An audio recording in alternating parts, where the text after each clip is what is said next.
Greater Noida में प्रबुद्ध जन सम्मेलन में सीएम योगी शामिल हुए। सीधे आपको वहीं पर लेकर चलते हैं। पूर्व केंद्रीय मंत्री और भारतीय जनता पार्टी के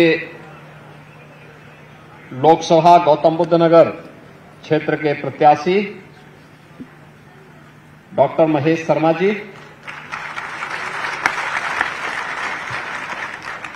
हमारे सभी माननीय विधायकगण,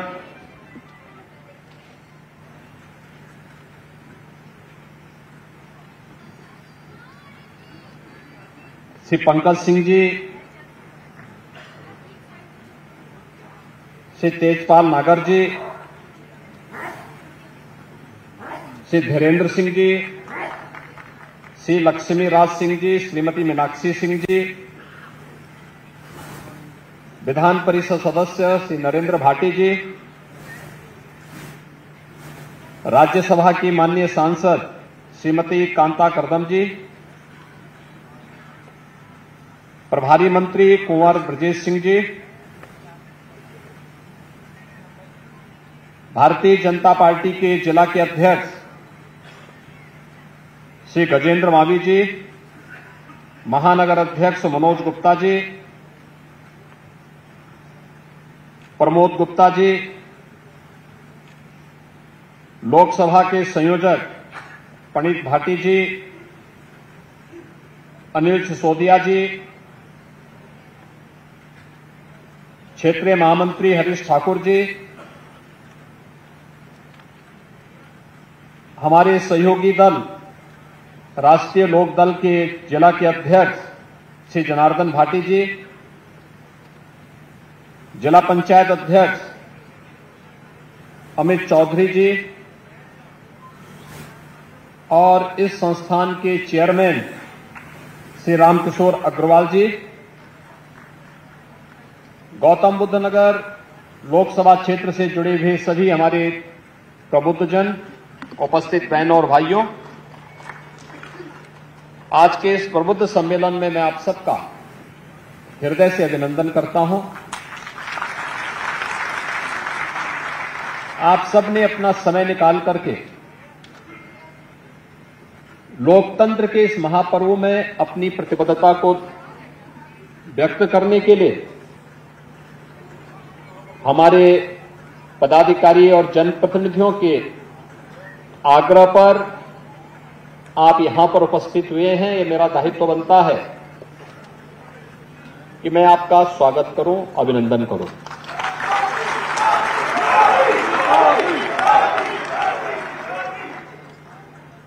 चुनाव के पहले, इससे पहले कि हमारी पब्लिक रैली प्रारंभ हो, तो पब्लिक रैली के पहले समाज के उस तबके को जो समाज में एक माहौल बनाएगा, समाज के ओपिनियन को मोदी जी के नेतृत्व में भारतीय जनता पार्टी सरकार ने जिस नए भारत का दर्शन हम सबको कराया है,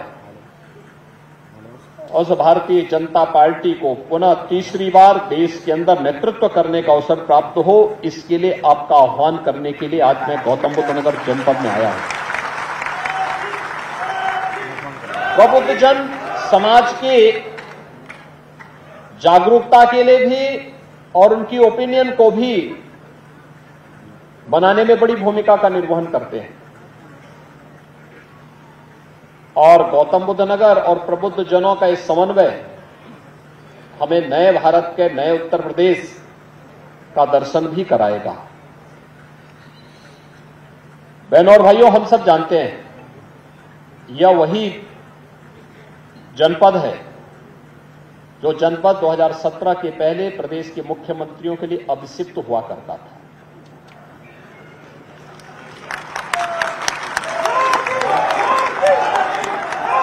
और मैं तब ये समझ नहीं पाया था कि आखिर गौतम बुद्ध नगर जनपद उत्तर प्रदेश का भाग है और उत्तर प्रदेश के मुख्यमंत्रियों के लिए अभिषिक्त क्यों है। फिर जब मैंने सूची देखी यहां की और फिर मैं उसके बाद अनुमान लगाने लग गया कि ये प्रदेश के मुख्यमंत्रियों के लिए विशिष्ट इसलिए हुआ करती थी क्योंकि उनके द्वारा भेजे जाने वाले नौकरशाह यहां की जनता को कंगाल करते थे और अपने आप को और अपने संरक्षकों को मालामाल करते थे। ये तथ्य सामने न आने पाए, इसके लिए उनके द्वारा प्रयास होते थे कि इन तथ्यों पर धूल ही झोंका जाए, जितनी पट्टी बांधी जाए वो गांधारी की पट्टी यहां बंधी रहती थी।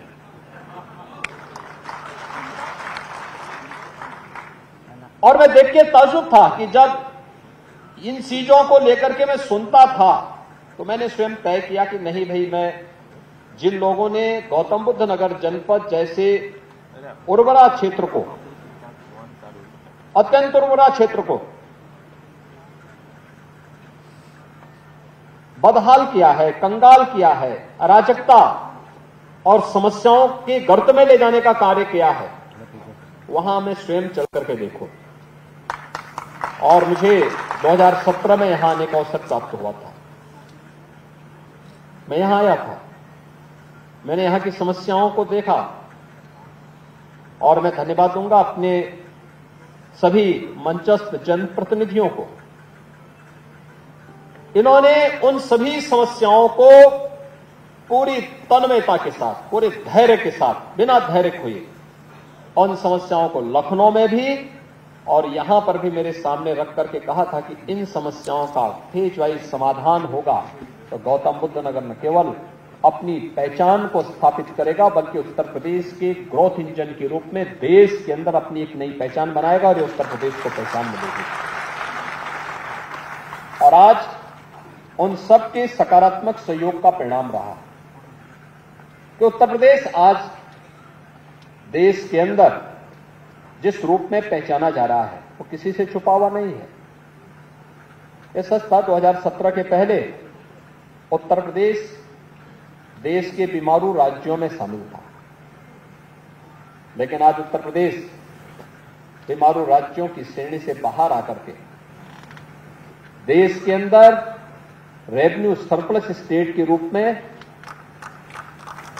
भारत के आर्थिक उन्नयन के अग्रणी प्रदेश के रूप में आगे बढ़ा है और देश के नंबर 2 की अर्थव्यवस्था के रूप में अपने आप एक नई पहचान बनाई है।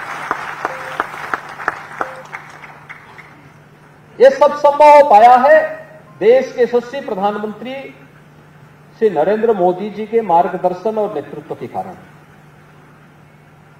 उन्होंने जो सकारात्मक वातावरण देश के अंदर दिया उसका परिणाम हम सबके सामने 2014 के पहले का भारत और 2014 के बाद का भारत।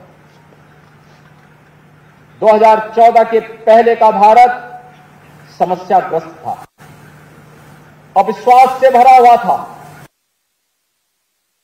इसके अंदर, बल्कि पूरी दुनिया के अंदर भी इस प्रकार का वातावरण। दुनिया के अंदर किस रूप में भारत के प्रति व्यवहार होता था, भारत से जाने वाले लोग पहचान के लिए मोहताज हुआ करते थे, पासपोर्ट की कीमत नहीं रह गई थी, सीमाएं असुरक्षित थी। देश के अंदर जिस प्रकार का वातावरण उस समय बनाया था, सरकारें भ्रष्टाचार में डूबी हुई थी, आकंठ भ्रष्टाचार में डूबी हुई थी, विकास अवरुद्ध हो गया था, नौजवान हताश था, अन्नदाता किसान आत्महत्या करने के लिए मजबूर था, व्यापारी असुरक्षित था, बेटी असुरक्षित थी, असहाय थी। और उन स्थितियों में 2014 में मोदी जी के नेतृत्व को इस देश ने हाथों हाथ लिया था। मोदी जी ने उस समय देश के अंदर कार्य नहीं किया, उन्होंने केवल देश के एक राज्य गुजरात में मुख्यमंत्री के रूप में अपनी एक शानदार पारी को आगे बढ़ाया था और उस पारी को खेलते खेलते उन्होंने देश के सामने कुछ उदाहरण प्रस्तुत किए थे, कुछ मॉडल प्रस्तुत किए थे, लोगों ने हाथों हाथ लिया। और आज देखते ही देखते पिछले 10 वर्ष में जिस नए भारत का हमें दर्शन होता है, एक सुरक्षित भारत, दुनिया को नेतृत्व देने वाला भारत, और इन सबको हमने देखा है। एक सुरक्षित भारत भी है, आंतरिक रूप से भी, बाह्य रूप से भी। दुनिया के अंदर निवेश के सबसे अच्छे डेस्टिनेशन के रूप में जाने जाने वाला भारत है। युवाओं की आजीविका को तेजी के साथ आगे बढ़ाने वाला भारत है। इंफ्रास्ट्रक्चर के एक नए दौर में भारत को ले जाने वाला भारत है। भारत की युवाओं की आजीविका का प्रबंध भी है, आम जनता की आस्था का सम्मान भी है। इस नए भारत में, और इस नए भारत को अंदर हम देख सकते हैं, इस नए भारत को जब हम देख रहे हैं, उस नए भारत के नए उत्तर प्रदेश में हम सबको भी तय करना है। मोदी जी ने देश के अमृत काल के प्रथम वर्ष में देश को विकसित भारत की एक संकल्पना दी है। विकसित भारत तब होगा जब विकसित उत्तर प्रदेश होगा, और उत्तर प्रदेश तब विकसित होगा जब गौतम बुद्ध नगर जनपद अपनी पूरी क्षमता के साथ आगे आएगा। हमें इस बात की खुशी है, हमारे जनप्रतिनिधिगण मंच पे हैं, माननीय सांसद हैं, माननीय विधायकगण हैं, और सचमुच उन्होंने एक आदर्श जनप्रतिनिधि के रूप में जो अपने आप को स्थापित किया, अपने आप को साबित किया, और दुनिया के लिए, देश के लिए, लोकतांत्रिक मूल्यों के लिए, लोकतंत्र पर विश्वास करने वाले उन सभी लोगों के लिए एक उदाहरण है। मैं एक छोटी सी घटना आपको बताता हूं, इसी गौतम बुद्ध नगर जनपद की। एक बड़े प्रतिष्ठान का यहां पे उद्घाटन था। कोरोना कालखंड के दौरान वो जमीन आवंटित हुई थी, और जमीन आवंटन होने के बाद वह 2022 के अंत में मेरे पास आए कि हमें अपने बड़े प्रतिष्ठान का उद्घाटन करना है। तो मुझे विश्वास ही नहीं हुआ कि इतनी जल्दी इतना बड़ा सेंटर, हजारों करोड़ रुपए जिसमें लगे हों, वह तैयार हो गया। मैंने कहा भी मैं रिपोर्ट भी ले लेता हूं, आपने मुझे अपना इनविटेशन दिया है, और ये इनविटेशन आपने मुझे दिया है तो मैं इसको एक बार देख लेता हूं। मैंने रिपोर्ट मांगी, मुझे आया कि हाँ साहब ये बन के तैयार हो चुका है, और इसके आने के बाद 40,000 करोड़ रुपए के नए निवेश के प्रस्ताव गौतम बुद्ध नगर जनपद में आज इसके साथ ही आ जाएंगे, और हजारों लोगों को रोजगार प्राप्त होगा। तो मैंने उनको मैसेज किया, मैंने कहा भी ठीक है, हम लोग आ रहे हैं, इसमें एक काम करना कि मेरे आने के पहले सभी माननीय जनप्रतिनिधियों को इसके लिए आमंत्रण जरूर दीजिए। तो चौंका, कहा जनप्रतिनिधि? मैंने कहा हाँ, वहां के माननीय सांसद होंगे, माननीय विधायकगण होंगे। कहा क्या गौतम बुद्ध नगर में भी, गौतम बुद्ध नगर जनपद में भी सांसद विधायक हैं? अरे हमने कहा क्या गौतम बुद्ध नगर जनपद क्या किसी और जिले का है? वो आके मेरे सामने इस बात को कहे साहब मैं भौचक हूं, मेरी पूरी जिंदगी जिस राज्य में और जिस क्षेत्र में व्यतीत हुई, अगर वहां इतना बड़ा निवेश मैं करता तो अब तक लोग मेरा जीना हराम कर देते हैं। और गौतम बुद्ध नगर जनपद में न कोई सांसद, न कोई विधायक, न कोई अन्य पदाधिकारी, कोई भी मेरे पास कहने के लिए नहीं आया कि इस कार्य में मैं इसको लूंगा, मेरे लोग यहां रहेंगे, फलाना वहां रहेंगे। हर व्यक्ति इस बात के लिए प्रफुल्लित है कि एक नया निवेश हमारे जनपद में आया है, और मेरे देश के लोगों को, मेरे प्रदेश के नौजवानों को यहां नौकरी मिलेगी, रोजगार मिलेगा। यह है सकारात्मक योगदान।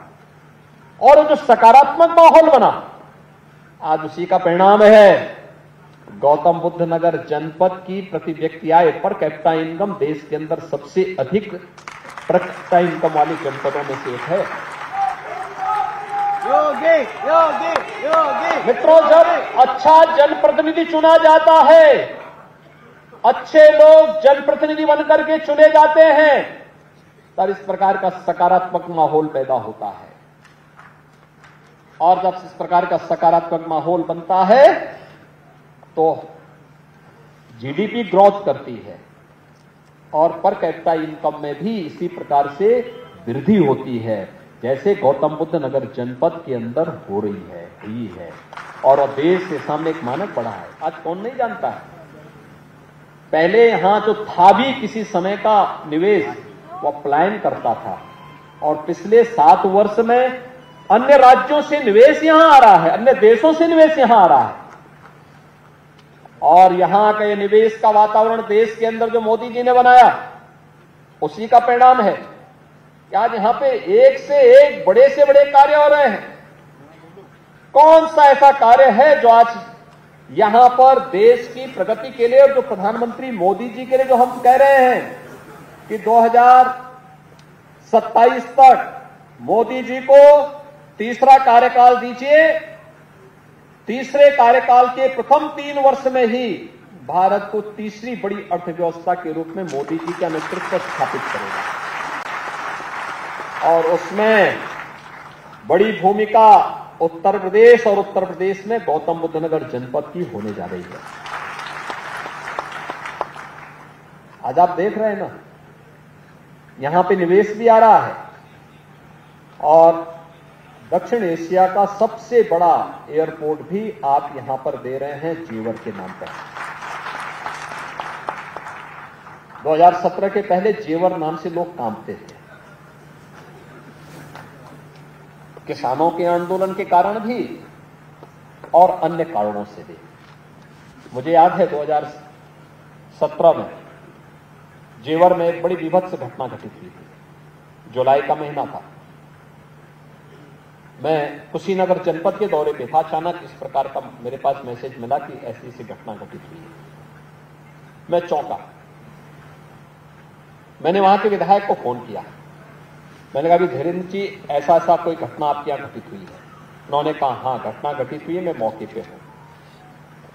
मैंने कहा, इससे माहौल खराब हो जाएगा वहां। उन्होंने कहा, नहीं, मैं पीड़ित से मिल चुका हूं, आपकी मैं एक बार बात करा। उन्होंने कहा, पीड़ित लोगों से मुझसे बात कराएंगे टेलीफोन से? उन्होंने कहा, आप चिंता मत करिए, सब लोग हमारे उसमें है, कोई दिक्कत नहीं है, लेकिन अपराधी को सजा जरूर मिलनी चाहिए। मैंने कहा, इसमें कोई संदेह? कहा, नहीं संदेह तो नहीं, लेकिन हम लोग चाहेंगे कि मिल जाए। और उसी समय हमने संकल्प किया था कि भाई जेवर क्षेत्र में जो अपेक्षित विकास होना चाहिए था, नहीं हो पाया। अब देखें, लोग बोलते थे यहाँ एयरपोर्ट बनना चाहिए, इंटरनेशनल एयरपोर्ट बनना चाहिए, कोई बनाने की सोच नहीं पाता था, हिम्मत नहीं ले पाता था, क्योंकि सबके अपने स्वार्थ थे। हर व्यक्ति एयरपोर्ट के नाम पर जो करना चाहता था, किसी से छुपा हुआ नहीं है। हम लोगों ने कहा, नहीं बनेगा तो जेवर में ही अब बनेगा, और उसके बाद हम लोग लेके आए थे। आपने देखा होगा, आज एयरपोर्ट बन रहा है, और ये एयरपोर्ट तो निवेश ला ही रहा है, लेकिन आने वाले समय एयरपोर्ट को चलने दीजिए। कुछ ही वर्षों में उत्तर प्रदेश की इकोनॉमी में 1 लाख करोड़ रुपए की वृद्धि करने वाला है। ये अकेले एक एयरपोर्ट। और अब तो यहां पे मेडिकल डिवाइस पार्क भी बन रहा है, अब यहां पे फिल्म सिटी भी बन रही है। अब यहां पर यानी जो कभी कल्पना थी, आज वह इस जनपद के माध्यम से न केवल प्रदेश को बल्कि देश को मिल रहा है। ये जो सकारात्मक वातावरण पिछले 10 वर्ष के अंदर देश के अंदर देखने को मिला है, यह अद्भुत है। दुनिया इसके प्रति अभिभूत है, और हम भारतवासियों का दायित्व भी बनता है। एक तरफ वे लोग हैं जिनके लिए फैमिली फर्स्ट एकमात्र उनके जीवन का मिशन है, लेकिन दूसरी तरफ मोदी जी के नेतृत्व में यह मंच भी है जिनके लिए नेशन फर्स्ट है, राष्ट्र प्रथम के उन मूल्यों के साथ जो जीवन जीते हैं। एक तरफ वे लोग हैं जिन्होंने जातिवाद के आधार पर सामाजिक ताने बाने को छिन्न भिन्न किया, और दूसरी तरफ सबका साथ और सबके विकास के भाव के साथ कार्य करने वाले मोदी जी के नेतृत्व में भारतीय जनता पार्टी का परिवार है। एक तरफ स्वार्थी परिवार है जो गौतम बुद्ध नगर जनपद को अभिषिक्त बना लेता है, और दूसरी तरफ मोदी का परिवार है जो गौतम बुद्ध नगर जनपद में इस बात की परवाह के बगैर कि कुर्सी जानिए तो चली जाए, लेकिन गौतम बुद्ध नगर जनपद का विकास अवरुद्ध नहीं होना है। ये है विकास और सकारात्मक सोच के साथ नेशन फर्स्ट की थ्योरी। हम देश के बारे में सोचेंगे, देश रहेगा हम सब भी रहेंगे, देश रहेगा, देश समृद्धि करेगा, हम भी समृद्धि की ओर अग्रसर हो जाएंगे। एक वो भारत था जब लोग भूखों मर रहे थे, अन्नदाता किसान आत्महत्या कर रहा था, नौजवान पलायन करने के लिए मजबूर था, इंडस्ट्री बंदी के कगार पर थी, गुंडे और अपराधी जिस तरीके से व्यवहार करते थे, जिस प्रकार की अराजकता फैलाते थे, यही राज्य है। दंगा होता था, कर्फ्यू लगता था। मैं किसी देश में गया इस दौरान, मेरे पास वहां पर भारत के जितने भी हमारे राजनयिक थे, जिस भी देश में गया वहां पे लोग आके 2-4 अधिकारी मिलकर के कहते थे कि साहब हम लोग तो यहां काम कर रहे हैं, हमारे बूढ़े मां बाप हैं, गौतम बुद्ध नगर जनपद में हमने एक फ्लैट के लिए पैसा जमा किया था, कोई कहता था 10 साल हो गए, कोई कहता था 12 साल हो गए, कोई कहता था 15 साल हो गए, आज तक हमें नहीं मिला। और मुझे जब हम लोगों ने कमेटी गठित की और कमेटी की रिपोर्ट आई तो मैंने यहां पे उसी समय अथॉरिटी से कहा, मैंने कहा भी देखो कमेटी की रिपोर्ट को अब लागू करो, हर हाल में लागू कर दो, कोई इसमें विवाद नहीं होना चाहिए, और हर एक बायर्स को उसका अधिकार मिल जाना चाहिए, इसकी प्रक्रिया को तेजी के साथ आगे बढ़ा दीजिए। और मुझे सचमुच बहुत अच्छा लगा, मैं उस दिन आ नहीं पाया, मुझे यहां आना था, लेकिन चूंकि 3 बजे चुनाव आयोग की बैठक शुरू हो गई तो मैं नहीं चाहता था कि मुझे बीच कार्यक्रम से उठना पड़े, और मैं इसीलिए मैंने कहा भी कार्यक्रम आपका जरूर रहना, मैं नहीं रहूंगा, लेकिन जनता को वहां का अधिकार मिलना चाहिए, जनप्रतिनिधियों की जो मांग है उसको पूरा किया जाना चाहिए। और परिणाम था जब मैं अगले दिन पेपर की पक्टिंग में मंगा के देखा, मैंने कहा देखा किसी को 27 साल के बाद, किसी को 25 साल के बाद, किसी को 23 साल के बाद, किसी को 21 साल के बाद उनका मकान का अधिकार मिला, तो लोग चेहरे की खुशी देखने लायक थी उस समय। और हम लोगों के लिए इससे ज्यादा खुशी क्या, जनता जनार्दन खुश है तो हम लोग खुश हैं, हमारे लिए सबसे बड़ी खुशी वही होती है। एक कॉमन मैन खुश है तो हम खुश हैं। लोग कहते हैं कि अपराधियों के खिलाफ कार्रवाई करते हैं, क्या डर नहीं लगता? मैं कहता हूं जब पब्लिक सुरक्षित अपने को महसूस करे तो मेरी सुरक्षा उसी में नहीं है। और इसीलिए यह कार्य जिस प्रतिबद्धता के साथ सरकार कर रही है आप सबके सामने है। एक तरफ वे लोग थे जो कर्फ्यू लगाते थे और दूसरी तरफ ये सरकार है जो कर्फ्यू नहीं, कावड़ यात्रा शानदार तरीके से चला गया। अंतर है, देखो केवल सोच का अंतर है। उनको कर्फ्यू प्यारा था, लेकिन हमें कर्फ्यू नहीं, हमें तो जनता की खुशहाली प्यारी है। जनता जनार्दन जिसमें खुश रहे, जिसमें वो सुरक्षित रहे, जिसमें वो समृद्धि की ओर अग्रसर होगी, और उस कार्य को करने के लिए हम लोग आए हैं। मोदी जी के नेतृत्व में सब कार्य देश के अंदर हो रहा है। गरीब कल्याणकारी योजनाओं के बारे में कोई सोचता है कितना बड़ा कार्य हुआ। हमने अकेले उत्तर प्रदेश में 56 लाख गरीबों को एक आवास दिए, 56 लाख गरीबों को। देश के अंदर 4 करोड़ गरीबों को मकान मिले हैं, 80 करोड़ गरीबों को फ्री में राशन की सुविधा, 25 करोड़ गरीब देश के अंदर ऐसे हैं जो गरीबी रेखा से ऊपर उठे हैं, और प्रदेश के अंदर 6 करोड़ गरीब ऐसे हैं जो गरीबी रेखा से ऊपर उठ चुके हैं। 10 करोड़ गरीबों के घर में रसोई गैस का सिलेंडर पहुंच गया। नहीं तो 2014 के पहले क्या था, एक कनेक्शन लेने के लिए हजारों रुपया भी खर्च होता था, और रुपया खर्च अलग होता था। पर्व और त्योहार के दिन अगर एलपीजी का सिलेंडर खाली हो गया और सिलेंडर के साथ सारा परिवार का पर्व और त्योहार का जो मजा था वो फीका हो जाता था, क्योंकि रसोई गैस का सिलेंडर, रसोई गैस है ही नहीं घर में, कैसे घर में कोई कुछ बनाएगा, ये सारे फीके हो जाते थे। और अगर कोई जबरदस्ती करता था कि नहीं हमें रसोई गैस चाहिए, तो रसोई गैस तो नहीं मिलती थी, लेकिन पुलिस का डंडा जरूर मिल जाता था। लेकिन आज देश के अंदर 10 करोड़ गरीबों को फ्री में रसोई गैस की कनेक्शन भी मिले हैं, और साथ साथ जब मर्जी तब आप रसोई गैस के सिलेंडर ले सकते हैं, कोई बाध्यता नहीं। इसलिए सरकारों ने बांध दिया था कि साल में 6 देंगे, एक यानी जैसे कोटा सिस्टम उन्होंने लागू कर दिया था पूरे देश के अंदर। देश को इसी ढंग से चलाया जा रहा था। देश को कुछ लोगों ने अपनी बपौती बना के रख दिया था।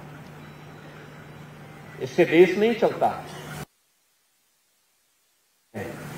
और लोकतांत्रिक मूल्यों के साथ हमारी प्रतिबद्धता है। इन प्रतिबद्धताओं को आगे बढ़ाते हुए हम सबको कार्य करना है, और इस दृष्टि से आज मुझे आपके बीच आने का अवसर हुआ है। गौतम बुद्ध नगर जनपद तो वैसे भी एक सकारात्मक सोच के साथ आगे बढ़ने वाला जनपद। आज मैं आपसे यही अपील करने के लिए आया हूं कि जो माहौल बना है, चुनाव के दौरान बहुत कठिन होता है एक सांसद पद के प्रत्याशी के लिए कि वह घर घर जा सके। इस बार तो जो पहल डॉक्टर महेश शर्मा जी ने की, बहुत सारी सोसाइटी में भी पोलिंग बूथ बन गए होंगे, और मुझे लगता है कि गौतम बुद्ध नगर जनपद में बधाई दूंगा आपको महेश जी, और गौतम बुद्ध नगर जनपद की जनता जनार्दन को भी मैं इसके लिए बधाई दूंगा कि उनको ये सौगात मिल गई है। एक पायलट प्रोजेक्ट के रूप में गौतम बुद्ध नगर जनपद में कार्य लागू हुआ कि जो बहुत दूर दूर तक लोग जाते थे, और इसलिए पोलिंग परसेंटेज पे ध्यान देना होगा। यद्यपि दूसरे चरण में ही आपका चुनाव है, लेकिन फिर भी पहले चरण में पहले दिन, उस दिन का संकल्प हमारा पहला है कि लोकतंत्र के इस महापर्व का हिस्सा बनना और मतदान करना। ये पहला कार्य हमारा होना है, और उसके लिए सोसाइटी में तो ये अवसर मिला ही है, लेकिन मैं आपको इस बात के लिए आश्वस्त कर सकता हूं कि मोदी जी के नेतृत्व में जो डबल इंजन की सरकार कार्य कर रही है, ये समस्या नहीं देती है, समाधान पर विश्वास करती है, और समाधान के लिए भारत को विकसित भारत के रूप में स्थापित करने के लिए, आत्मनिर्भर भारत और एक ग्लोबल लीडर भारत के रूप में भारत को स्थापित करने के लिए आप सबको डॉक्टर महेश शर्मा बनना पड़ेगा।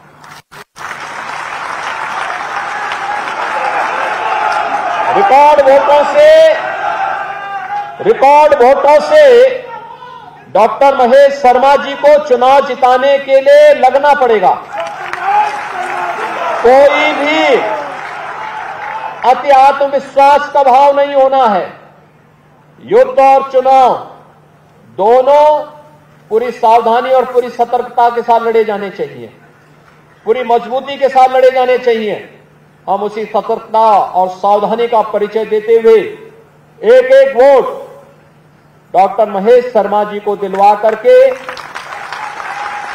80 उत्तर प्रदेश के अंदर 80 मनकों की जो माला मोदी जी के गले में पड़नी है, उसमें से गौतम बुद्ध नगर जनपद की जो माला होगी सर्वाधिक वोटों की होनी चाहिए, क्योंकि देश के अंदर सबसे ज्यादा निवेश भी और सबसे अधिक आर्थिक प्रगति के साथ साथ सब कुछ आपको मिला है। मेट्रो आपको मिल गई, डेडिकेटेड फ्रेट कॉरिडोर के दोनों eastern and western dedicated, airport भी आपको मिल गया, फिल्म सिटी भी आपको मिल गई, मेडिकल डिवाइस पार्क भी मिल गया, और सबसे ज्यादा निवेश के साथ साथ सबसे ज्यादा पर कैपिटा इनकम वाला जनपद है। तो इन सभी उपलब्धियों के लिए अगर हम लोगों ने आने का अभिशाप को तोड़ा है, तो आपको चुनाव बूथ पर जाने के अभिशाप से भी अपने को अलग करना पड़ेगा कि हम जाएंगे जरूर। गर्मी होगी, सर्दी होगी, बरसात होगी, कुछ भी होगा, हम पोलिंग बूथ पर जाएंगे, और प्रत्येक जनता जनार्दन से यही अपील करनी है कि अपने लोकतांत्रिक अधिकार का प्रयोग जाकर के देश के लिए करना है। मोदी जी ने निस्वार्थ भाव के साथ देश के लिए, देश की सेवा का जो कार्य किया है, इसके लिए अपने आप को लगा करके कार्य करना है। भारतीय जनता पार्टी को भारी बहुमत से विजयी बनाने के लिए कार्य करना है। इस अपील के साथ मेरी आप सबसे अपील होगी कि आप सभी प्रबुद्धजन, यहाँ पे इंडस्ट्री से भी लोग आए हैं, व्यापार मंडल से भी आए हैं, अधिवक्ता समुदाय है, शिक्षा जगत से जुड़े हुए हमारे सभी विद्वान लोग हैं, चिकित्सक हैं, डॉक्टर महेश शर्मा जी स्वयं चिकित्सक हैं, समाज जीवन के अलग अलग क्षेत्र से जुड़े हुए तमाम हमारे प्रबुद्ध जन यहां पर उपस्थित हुए हैं। आप सबसे मैं अपील करूंगा, आप सब भी अपनी अपनी टोली लेकर के 2 विधानसभा हमारी जनपद बुलंदशहर में पड़ेंगी और 3 विधानसभा इस जनपद में पड़ेंगी। इन सभी जनपदों में हम लोग जाकर के इन सभी विधानसभा क्षेत्रों में अपनी अपनी टोली को ले जाकर के एक एक व्यक्ति से अपील करेंगे और भारी बहुमत से डॉक्टर महेश शर्मा को विजयी बनाने के लिए हम लोग कार्य करेंगे। इस विश्वास के साथ आप सबको मैं वासंती नवरात्रि और रामनवमी की मंगलमय शुभकामनाएं आप सबके प्रति देते हुए मैं अपनी वाणी को यहीं पे विराम देता हूं। धन्यवाद। जय हिंद। बहुत बहुत आभार माननीय मुख्यमंत्री जी, आपका ऐतिहासिक हम सुनकर है। भैया जगह